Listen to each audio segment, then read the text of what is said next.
आजीच्या किचनमध्ये तुमचं स्वागत आहे. आज आपण करणार आहोत पोह्याचा चिवडा.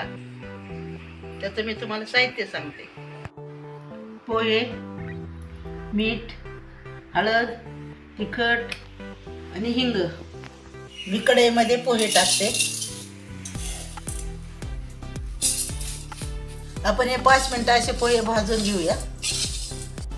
आपल्या पोह्याला 5 मिनिटं झालेले आहेत भाजा टाकलेले. आपण आता त्याच्यामध्ये तेल टाकूया.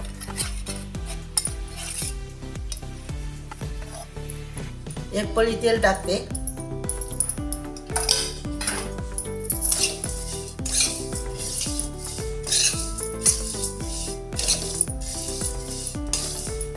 पोह्याचा कलर पण बदललेला आहे. मी आता गॅसवरनं खाली काढून घेते. एका भांड्यामध्ये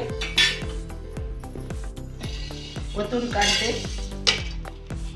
कढईमध्ये आपण तेल टाकूया. छोटा अर्धा चमचा मोहरी, अर्धा चमचा जिरं, हिंग, हळद, तिखट तुमच्या चवीप्रमाणे घालू शकता आणि मीठ.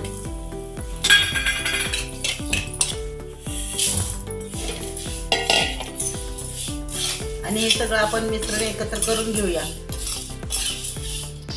आपला चिवडा पोह्याचा तयार झालेला मी एका डिश मध्ये काढून घेते. शेंगदाणे तळलेले चिवड्यामध्ये टाकते. आपला चिवडा तयार झालेला त्याच्यात. खोबरं तळलेलं टाकते. कढीपत्ता, लसूण, कोथिंबीर, मिरच्या. ही बारीक शेव टाकते मी त्याच्यामध्ये. आपण हे मिक्स करून घेऊया सगळं एकत्र.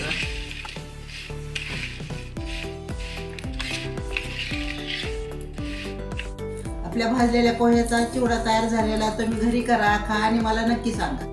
माझी व्हिडिओ आवडली असेल तर लाईक करा, शेअर करा, माझ्या चॅनलला सबस्क्राईब करा.